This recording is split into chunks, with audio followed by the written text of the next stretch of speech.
अलग अलग पार्टियों ने परमाणु परीक्षण किए, दोनों अलग अलग पार्टियों ने, लेकिन उनका कोड वर्ड क्या था? Buddha is smiling. बुद्ध हमेशा अहिंसा की बात करते रहे, करुणा की बात करते रहे और प्रेम की बात करते रहे, सौहार्द की बात कर रहे। ये कमबख्त परमाणु परीक्षण को बुद्ध इज स्माइलिंग कह रहे हैं। कहां लेकर के जा रहे हैं वो? और अभी के जो विश्व गुरु हैं, मैं उनको विश्व गुरु ही मानता हूं। दिन में 3-4 बार तो ड्रेस बदलते ही हैं,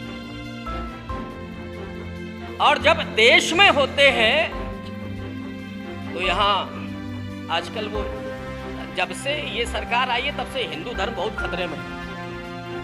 हिंदू धर्म बचाना है तो असल में इस सरकार को हटाना चाहिए। इनके आते ही हिंदू धर्म खतरे में पड़ता है।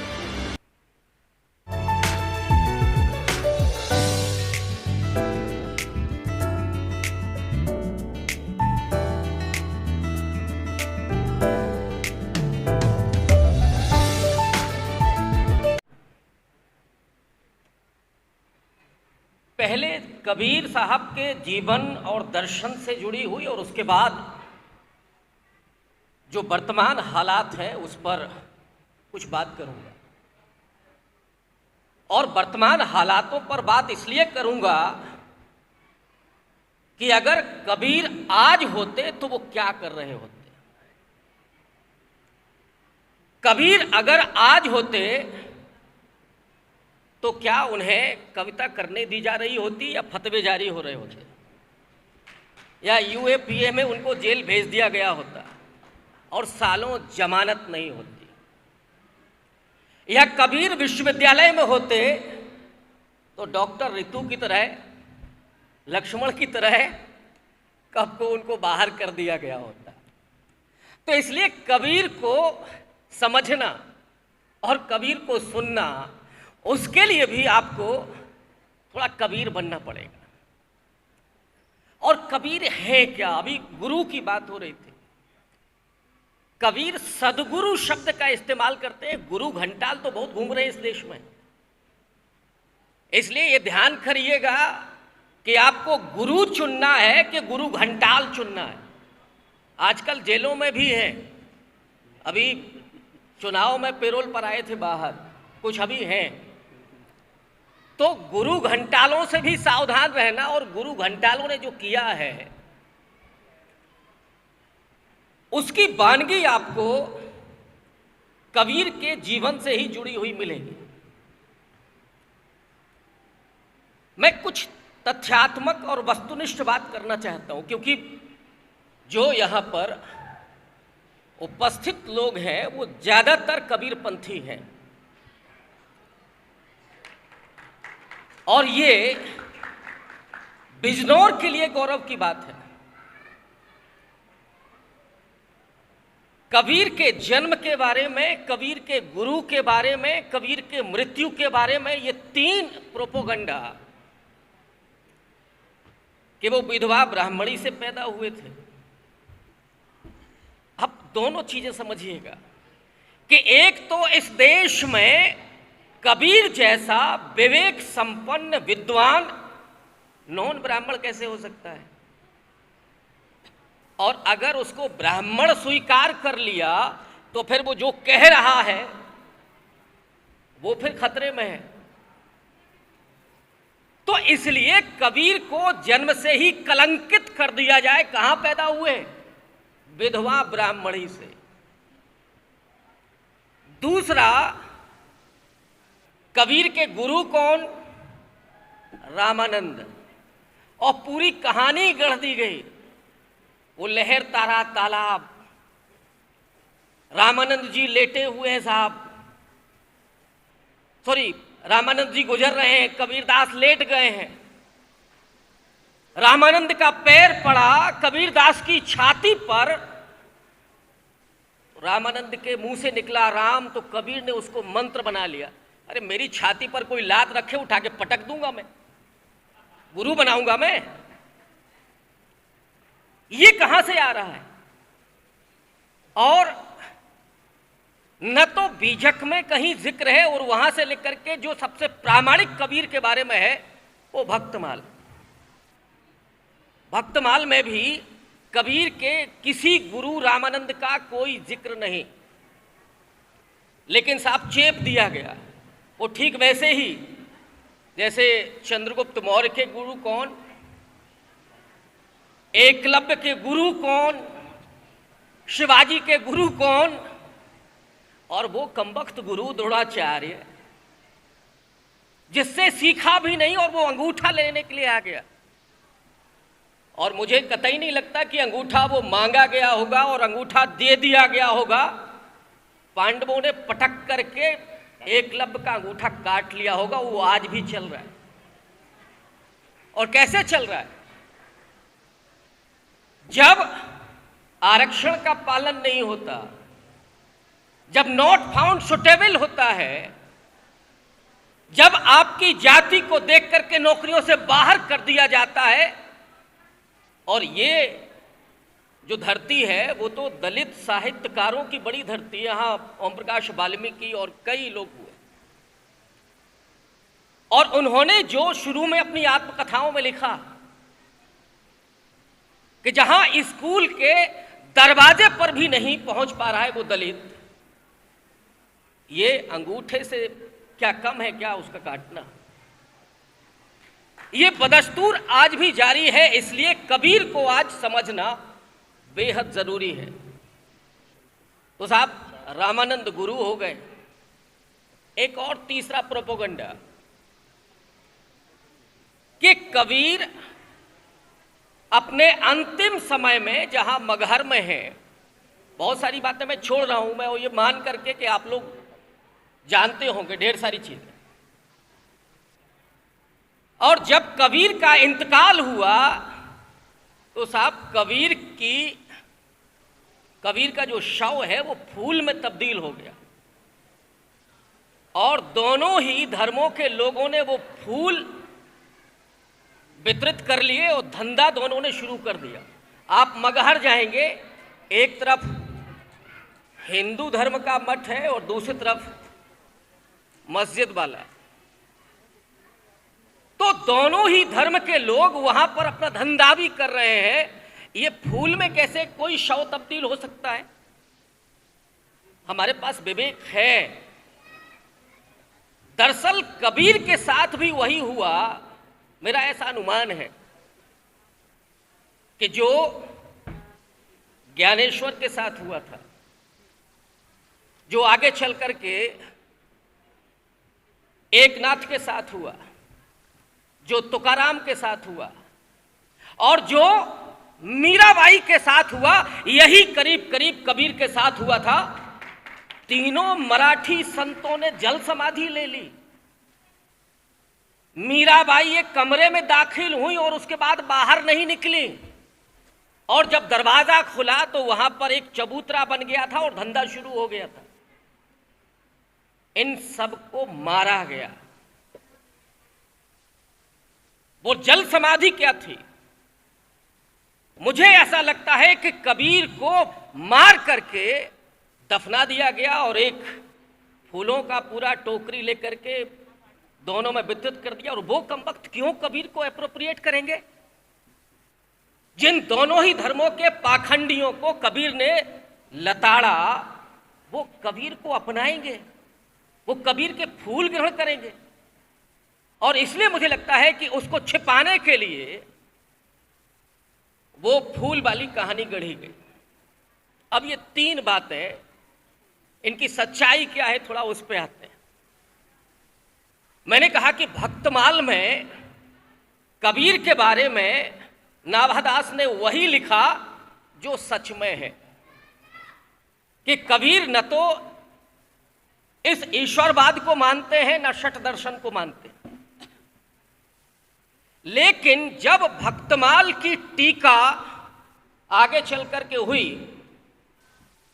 1712 में, उस टीका में जो लिखा गया, ये बातें उस टीका में आती, भक्तमाल की टीका में, और उसमें बाकायदा ये तमाम प्रसंग जोड़ दिए गए। और आगे चल करके औपनिवेशिक दौर में इन प्रसंगों के साथ इस पूरे ब्राह्मणवाद को कनेक्ट कर दिया गया कि साहब रामानंद उनके गुरु हैं, विधवा ब्राह्मणी से पैदा हुए। ये 100% झूठ है, कहीं कोई सच्चाई नहीं है। कबीर वहीं पैदा हुए थे जहां उनका पालन पोषण हुआ, और कबीर को लंबे समय तक के लिए दफना दिया गया। औपनिवेशिक दौर के बाद स्वतंत्र भारत में भी जो डिस्कोर्स शुरू हुआ, खास करके बौद्धिक विमर्श जो शुरू हुआ, राजनीतिक डिस्कोर्स शुरू हुआ, उसमें भी कबीर खास व्यक्तित्व के रूप में नहीं उभरते, और कबीर को वहां ब्राह्मणवाद के उस पूरे तंत्र के साथ जोड़ दिया गया। और वो कैसे जोड़ा गया, इस देश में नहीं बल्कि पूरे दुनिया में, और खास करके इस देश में ब्राह्मणवाद और पाखंडवाद ने जो क्रांतिकारी धारा है और उनके जो नायक हैं, उन नायकों को 4 तरीके से ठिकाने लगाने का काम किया।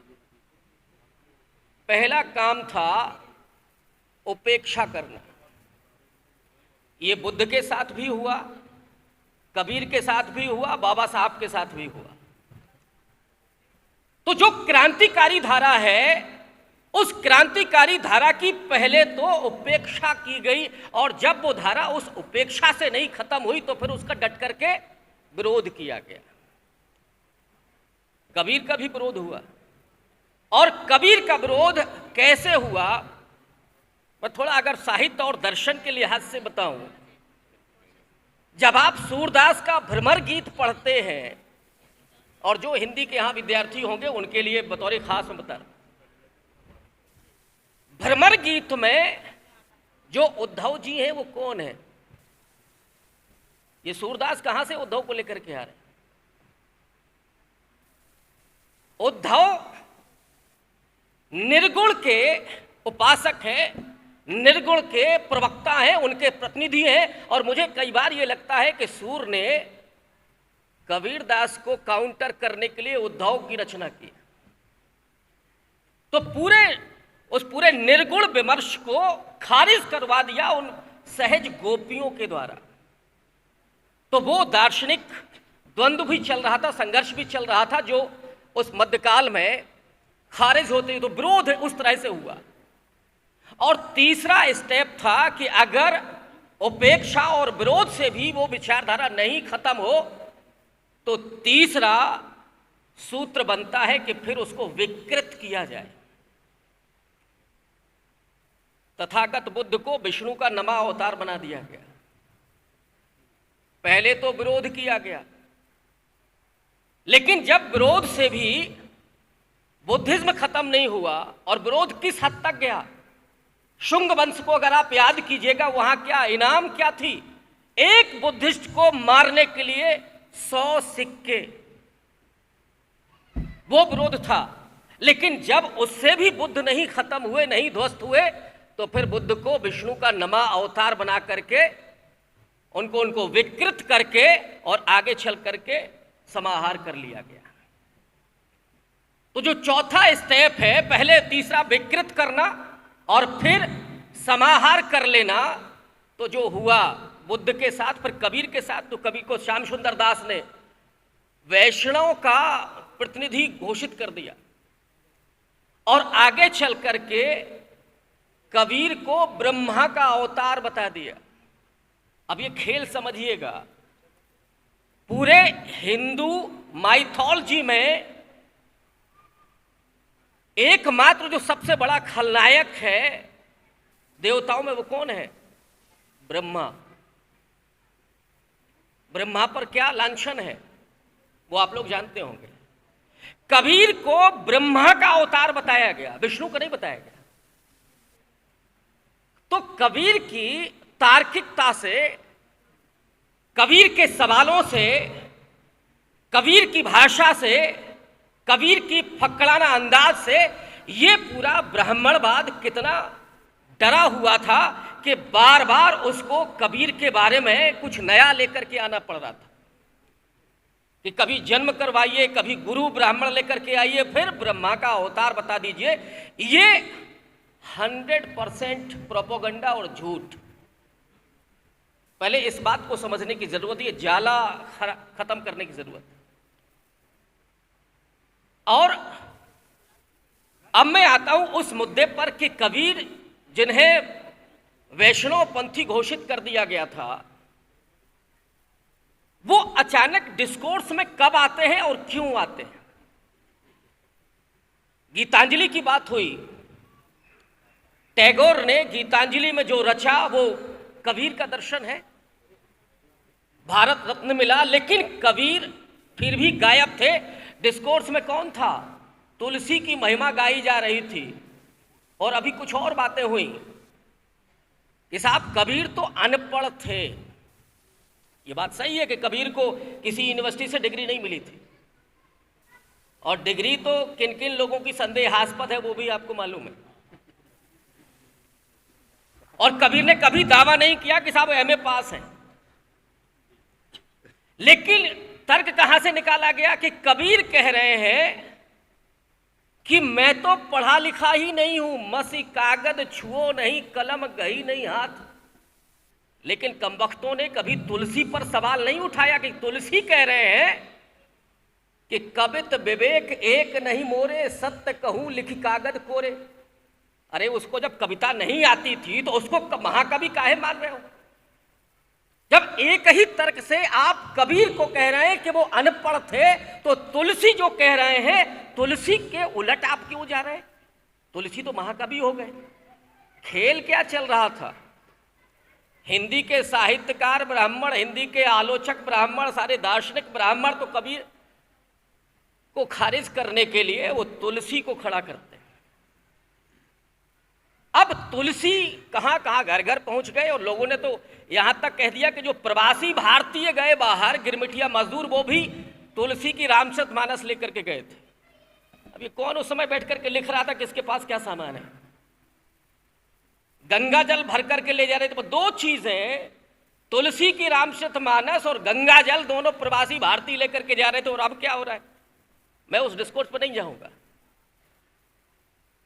जो प्रधानमंत्री 2014 के पहले कह रहा था कि मैं एक ऐसा भारत चाहता हूं कि जिसकी वीजा लेने के लिए लाइन में अमेरिकी के लोग लगे हों। आज की जरा खबर पढ़ लीजिए, अमेरिका से लोग निकाले जा रहे हैं। आज की खबर है 90,000 करीब लोगों को वहां से हवाई जहाज से भारत भेज दिया गया कि भाई साहब यहां कहां से आ गए थे। जो पंजाब से, हरियाणा से, यहां तक कि गुजरात से जो लोग अवैध रूप से वहां मजदूरी करने के लिए जा रहे हैं, वहां से निकाले जा रहे हैं। और इन 10 सालों में 10 लाख से ज्यादा लोगों ने भारत की नागरिकता छोड़ दी। वो कह रहे थे कि साहब यहां तो वीजा की लाइन लगी होगी। कोई एक भी आया क्या अमेरिकी वीजा लेने के लिए? साहब हमको भारत में बसना है। अब विश्वगुरु हो गया है। तो जो खेल चल रहा था कबीर के साथ, पूरे 40-50 साल तक कबीर डिस्कोर्स में नहीं है, ना के बराबर है। कबीर की बात कौन कर रहा है? तो दलित कर रहे हैं। लेकिन कबीर तब डिस्कोर्स में आते हैं जब इस देश पर पहली बार सबसे बड़ा हमला होता है, 6 दिसंबर 1952। याद कीजिएगा। और 6 दिसंबर ही क्यों चुनी गई, जरा तारीखों को भी गौर करिएगा। जिन्होंने उस बाबरी मस्जिद को ढहाने के लिए 6 दिसंबर की तारीख चुनी, जो आज शौर्य दिवस मना रहे हैं, वो आपका एक दिवस उन्होंने छीनने की कोशिश की है।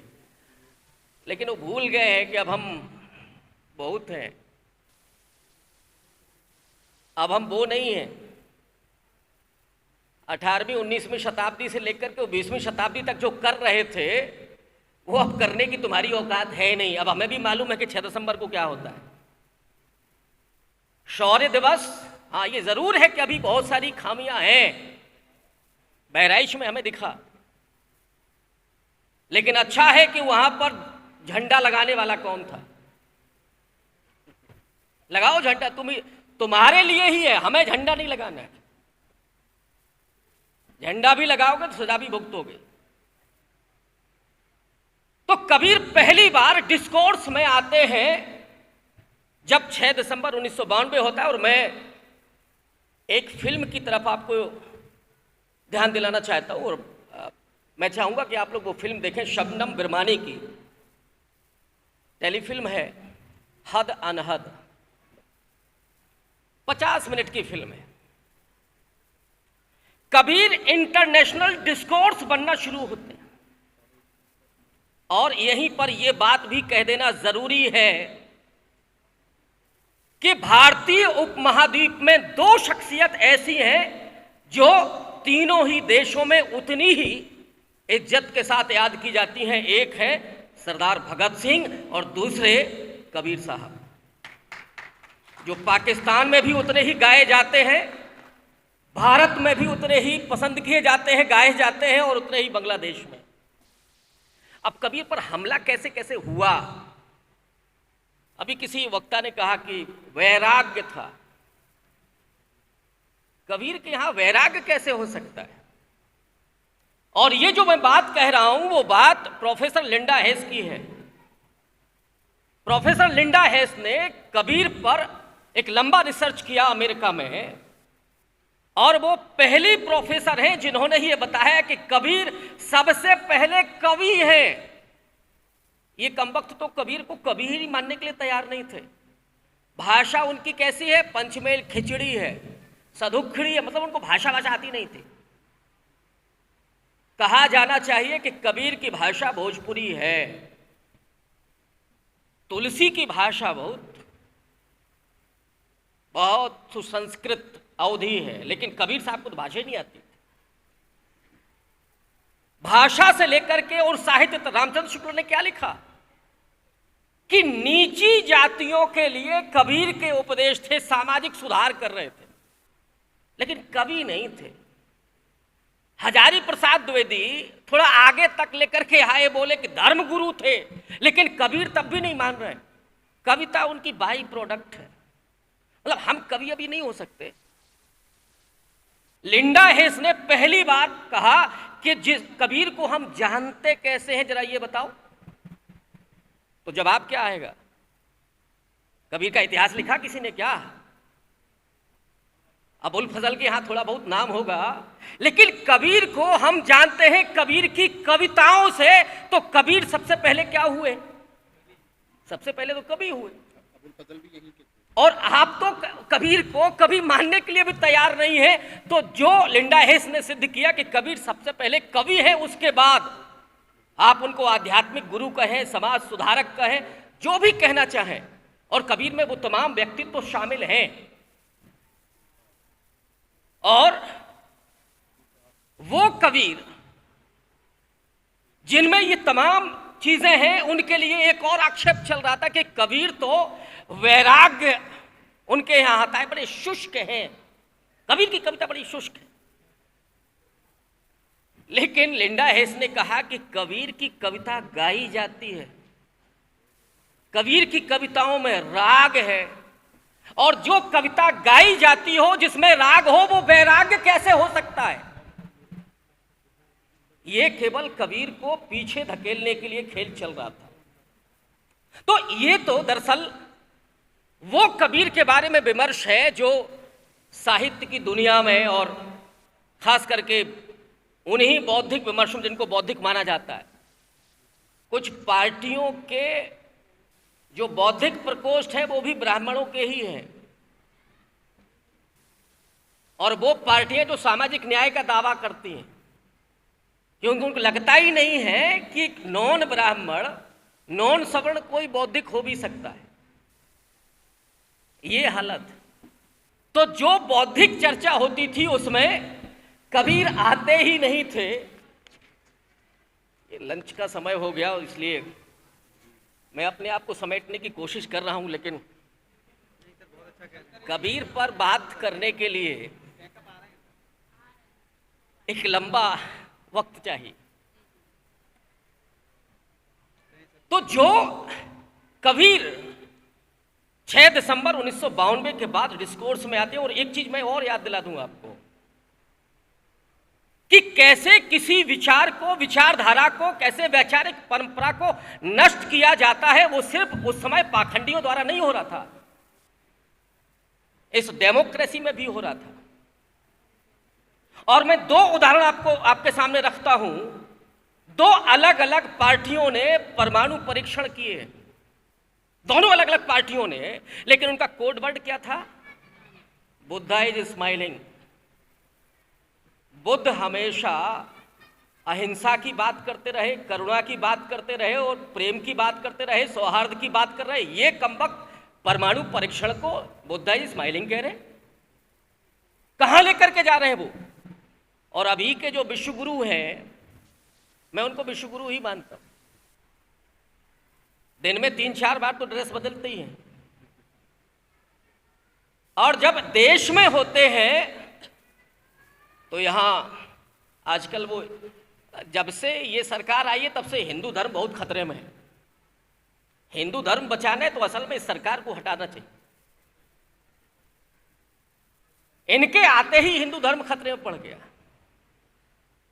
तो यहां जब वो भाषण देंगे, जब इंटरव्यू देंगे, तो बोलेंगे कि मैं पहले हिंदू हूं, फिर राष्ट्रवादी हूं, तो मैं ऐसे हिंदू राष्ट्रवादी हूं। ये राष्ट्रवादी नहीं है, ये नाशवादी है। इस देश को बर्बाद करने में जितनी इस हुकूमत की भूमिका है उतनी पहले कभी नहीं थी। मैं तो कल एक आंकड़ा देख रहा था, 2014 के पहले 6 गुजराती बिलियनियर थे, 6 अरबपति डॉलर वाले।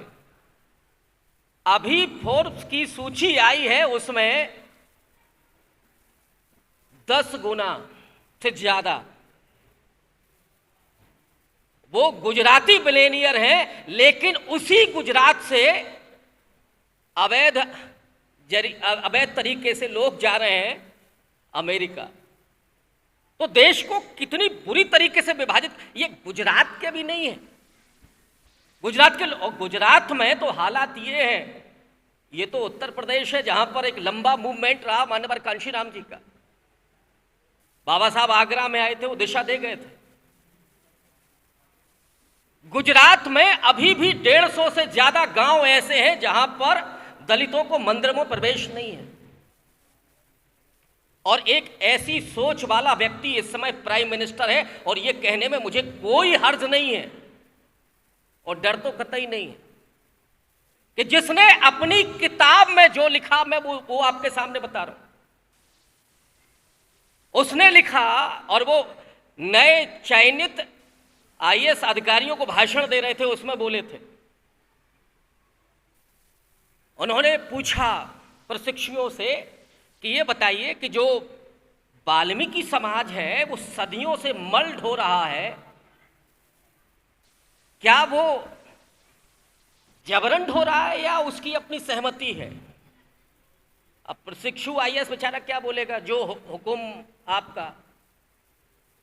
तो खुद जवाब भी दिया कि नहीं, कोई जबरदस्ती नहीं है उसके ऊपर, उसे तो मल्ड होने में आध्यात्मिक सुख मिलता है। अरे कमबख्त, तुम कब लोगे ये आध्यात्मिक सुख?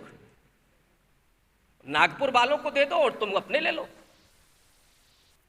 ये जो आध्यात्मिक सुख मिलता है वाल्मीकियों को मल्ड होने से, तुम काहे वंचित हो? वो किताब गायब हो गई जिसमें वो जिक्र था। इसलिए इस समय की सत्ता से और इस समय के समाज के ताने बाने से जो सत्ता जो कर रही है, उससे समाज खतरे में, विभाजन इस तरीके से हो रहा है। और जो परिस्थितियां हैं, उन परिस्थितियों में कबीर आज हमारा मार्गदर्शन कर सकते हैं। और जो हमारे लिए आज नायक हैं,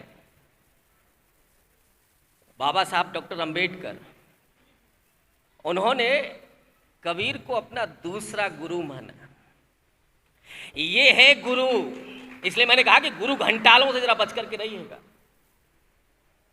बाबा साहब अंबेडकर ने अपने 3 गुरु बताए, तथागत बुद्ध, कबीर और ज्योतिबा फूले।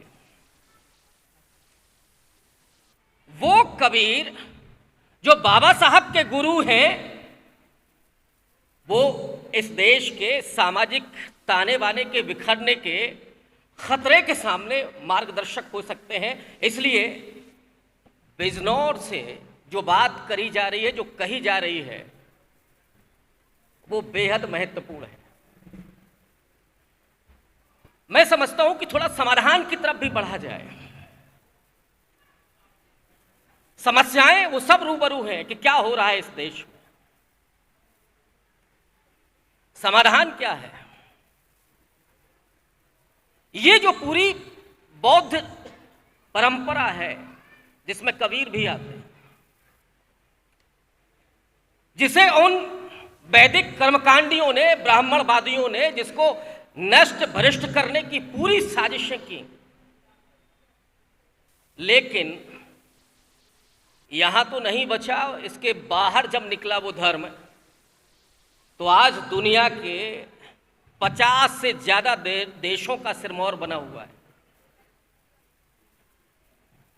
और बाबा साहब अपने अंतिम दौर में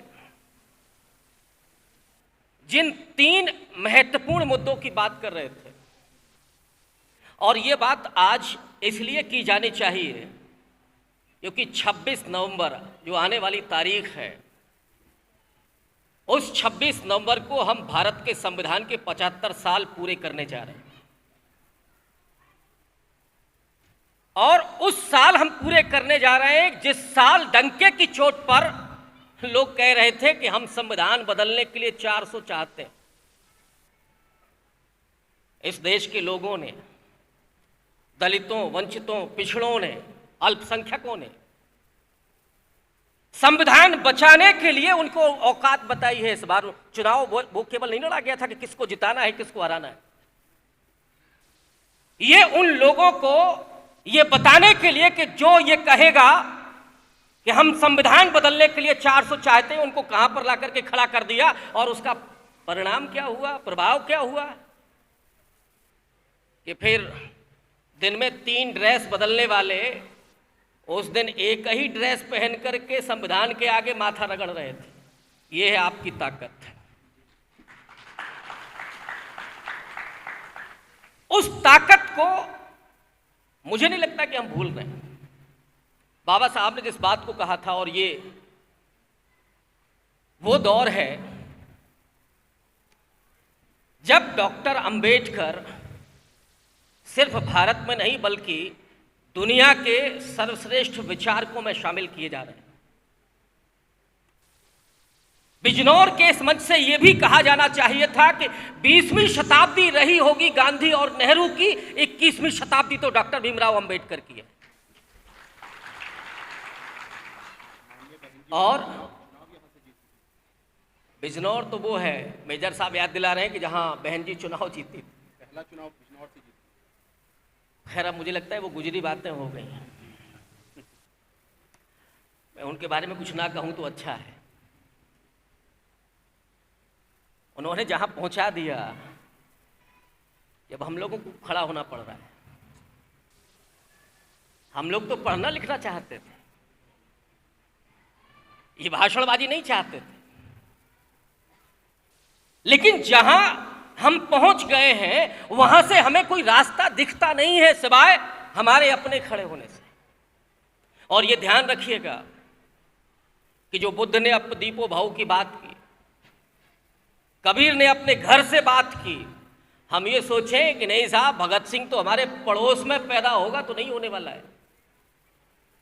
खुद से तैयार रहना पड़ेगा। और अभी तो आपके पास जो पावर है, खतरा क्या हुआ, दिक्कत क्या हुई।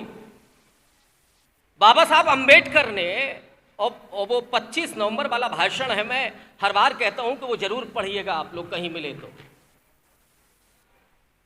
20वीं शताब्दी के सर्वश्रेष्ठ भाषणों में से एक।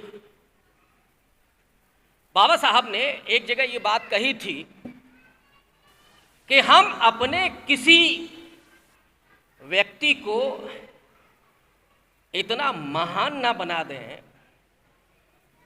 कि फिर आपका आत्मविश्वास टूट जाए। जो अभी नीरज कह रहे थे कि इतना माला नहीं, आजकल लोगों को माला माल करने की आदत है। किसी भी व्यक्ति को इतना आप सम्मान मत दीजिए कि आपका अपना स्वाभिमान टूट जाए, आपका आत्मविश्वास टूट जाए। और होता यह है कि जब वो व्यक्ति खत्म हो जाए या वो व्यक्ति अपनी क्रांतिकारिता छोड़ दे तो फिर आप खड़े नहीं हो पाते, आप खड़े नहीं हो पाते। इसलिए जरूरी है कि जो भी हमारे अपने हैं उनसे भी आंखों में आंखें डाल करके बात की जानी चाहिए, वरना एक कुर्सी यहां लगे रहेगी, बाकी सब नीचे बैठेंगे, ये काम नहीं चलेगा। हमने इतना महान बना दिया, हमने अपना आत्मविश्वास खो दिया और आज ये आलम है कि हम दर दर की ठोकर खा रहे हैं। कहीं एफआईआर